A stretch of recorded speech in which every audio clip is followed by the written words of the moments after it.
There's a clip going around that a lot of aspiring OpenAI investors are not liking. What's going on, guys? It's Ricky, and Sam Altman, who is the founder, to my understanding, of OpenAI, famously known as ChatGPT, was asked a very simple question. It's like, hey, how does a $13 billion a year company that's actually losing money and set up as a nonprofit support a $1.4 trillion spend commitment? And Sam just, again, gets super defensive. I wanted to show you guys the video, and I wanted to also ask that question. A lot of you guys know that OpenAI is considering going public. Sam Altman has made it very clear that that is most likely the direction of their company. And there's a lot of speculation that it might be the first company ever in history to go public at a $1 trillion valuation. Doesn't really surprise me with just the irrational valuations that we are currently experiencing in the public markets, yet alone OpenAI being in the private markets and still insanely overvalued. So I want to share this with you, share a couple of thoughts, and then also talk about what to look out for this week. Let's get to it. So check this out. And to my understanding, this is actually one of OpenAI's investors. Hanging over the market is how can the company with 13 billion in revenues make 1.4 trillion of spend commitments, and you've heard. Very simple question, right? Like I've been asking that quite a bit. Now, obviously, I'm not an OpenAI investor, but I think like it's so clear based off of how Sam Altman answers that, there's something that bothers him about that question. Heard the criticism, First Sam. of all, we're doing well more revenue than that. Second of all, Brad, if you want to sell your shares, I'll find you a buyer. I just, enough. Like, from Microsoft. People are, I think there's a lot of people who would love to buy OpenAI shares. I don't think you would. Including myself. Look at this Including face. myself. People who talk with a lot of like breathless concern about our compute stuff or whatever, that would be thrilled to buy shares. So I think we could sell, your shares or anybody else's to some of the people who are making the most noise on Twitter, whatever, about this very quickly. We do plan for revenue to grow steeply. Revenue is growing steeply. We are taking a forward bet that it's going to continue to grow, and that not only will ChatGPT keep growing, but we will be able to become one of the important AI clouds, that our consumer device business will be a significant and important thing, that AI that can automate science will create huge value. So, there are not many times that I want to be a public company, but one of the rare times it's appealing is when those people are writing these ridiculous OpenAI is about to go out of business and, whatever. I would love to tell them they could just short the stock, and I would love to see them get burned on that. But we carefully plan. We understand where the technology, where the capability is going to go, and how the products we can build around that and the revenue we can generate. We might screw it up. Like, this is the bet that we're making, and we're taking a risk along with that.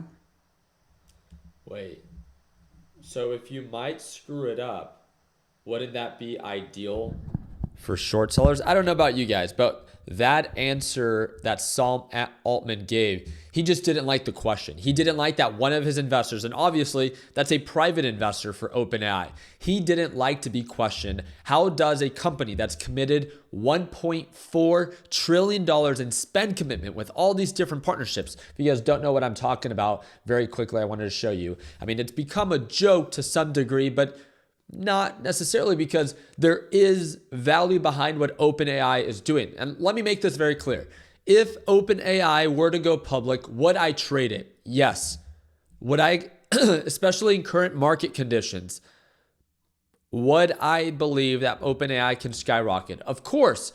We see BS companies like Oklo skyrocket with Open Door. Come on, like, cut me a break, right? With these super pointless companies are experiencing 1,000% returns in 3 to 5 months. I believe that right now, if they were to go public, they would kill it, right? But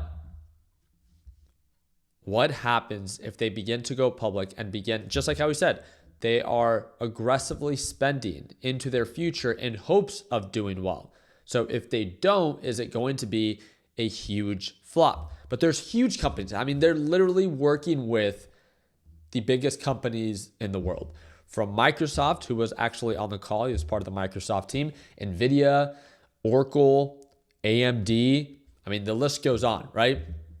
Insane structure where like OpenAI is plugged in. OpenAI, if it were to go public right now, I do believe it would skyrocket. I would want to trade it. Do I believe that it will sustain that value long term if we were to enter a recession? Of course not, right? I think with irrational markets, they support irrational valuations, and it's very encouraging to invest into the future and into these speculative companies. But when things go bust and everything begins to correct, it's always those companies that experience the largest retracement, at least just in my experience. That is why I wouldn't invest in it within the first few weeks, depending on how much it gaps up. Because traditionally speaking, a lot of these IPOs gap up, and then especially when they're not profitable, just like OpenAI has made it very clear, they experience super large retracements once the hype fades and reality begins to sink in. But again, I do not believe we've experienced a company like OpenAI. I think it would be very naive, unless you guys have a comparison, like to have a company that's private, that is this big, this well connected, that is yet to go public. Like give it its flowers where it needs, right? Like would I trade it? Of course. Would I consider shorting it? Of course, if price action supports it. I think that's a very brash thing for Sam Altman to say, especially when he knows he doesn't know if it's going to work out, right? And that's one thing that you always hear him talk about is like, well, this ultimately might end up not actually working out. We can get into that at a later time. I had a bunch of slides that I wanted to show up where, OpenAI delivers this company to hit over 100 billion in annual revenue by 2027. Yet the revenue in 2024 was 3.7 billion, right? If we look at the actual structure of how they make their money on year 2024, this is where I wanted to learn a little bit more about the company structure. Okay, 55% comes from ChatGPT, 21% looks like it's from enterprise. What is that? 15% from API. Okay, not bad, especially for such a new company.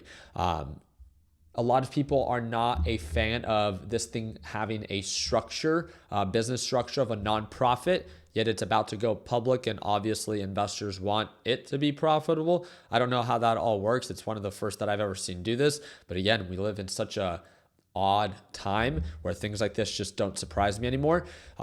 Remember, OpenAI said that he didn't want $1 at first, and now he wants equity worth up to $150 billion.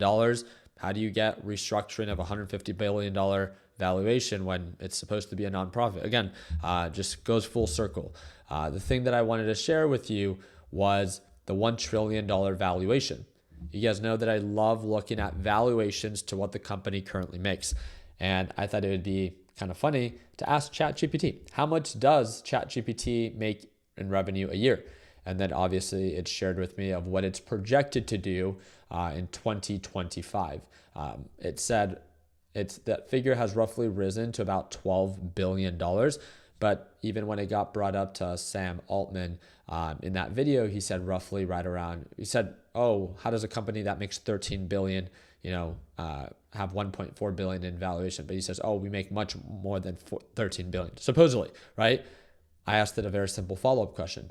How would OpenAI PE ratio, how would it be to have a P ratio if the company goes public with a $1 trillion market cap and $15 billion in revenue? Obviously, it has to take net income or profit into consideration. We'll see how that's calculated. But when then you ask it a very simple question, I misspelled profitable, just a heads up. Is OpenAI currently profitable? No, OpenAI is not profitable yet. So in 2024, the year that it made $3.4 billion in revenue, it actually lost $5 billion. So in total, it spent $8.4 billion. It only made 3.4. So again, it's still at an actual significant loss. It's not expected to be profitable until 2029. So again, now we're talking about negative PE ratios, unless they obviously calculate this differently, right? But this is the part that I found to be pretty interesting, is even with that $1 trillion valuation, which that's the number that it plans to go public at. We all know that markets are super irrational. And I'm not here to say that it's not possible. I would assume that during these irrational markets, if it were to go public right now at a $1 trillion market cap, I think it could jump up to possibly $2 trillion for a short period of time. Why wouldn't it? And that just means that these PE ratios would be even more significant. And obviously, its PE ratio would be crazier because it's not actually profitable. Nonetheless, that's besides the point. We've seen PE ratios that are, north of 1,000. PLTR is notorious for its PE ratio, and that's right around 500 to 600 if I'm not mistaken. But again, during irrational markets, they support irrational valuations. I would imagine that OpenAI would be the newer and better version of PLTR, where it doesn't just have an amazing stock performance, but yeah, it does have fundamentally great growth. Does that growth support that irrational valuation? In my opinion, no, it doesn't. It does for a short period of time until it corrects itself. Nonetheless, I think that OpenAI will just be a more exaggerated version of that because of how well it's integrated with all these like largest and most successful companies. My question is that if we do enter a recession and it's all these companies that are intertwined with one another that are like, the only reason it has such a large valuation is because they're working with one another, how valuable is OpenAI to the average consumer when we enter a recession, right? If we're struggling to have a job, if we're struggling to just keep a roof over our head, to put food on the table, how valuable does AI become to the average American or the average person in the world? That's just the question that I began to ask myself. It's like, we have all these huge tech companies working among one another, but then again, and all of these are the ones that have insane valuations because of how they're partnered up and working with one another and their spend commitment. But then what happens when and if one of these dominoes begin to fall apart? They begin to spend less because they're seeing a less of a return. Because if you guys haven't paid attention, although markets for the most part sit at all-time highs, most of the market or a ton of consumer-facing stocks are or near bear market territory, down 20% in 2025 alone. Big names, 80%, 40%, 20%, down to 10%. And again, it really begins to get you to ask that question. Not that you should freak out. There is no trigger yet, right? None of these dominoes have fallen yet. But it's just really to encourage you of like, man, yes, like these companies are growing so quick. They're so valuable. But how valuable and for how long? And if we do enter a recession where consumers or average people, again, just go back to the basics of what they need, and we do enter a recession, what's the point of having these companies at such insane valuations when they serve us no purpose? Like, how valuable is OpenAI?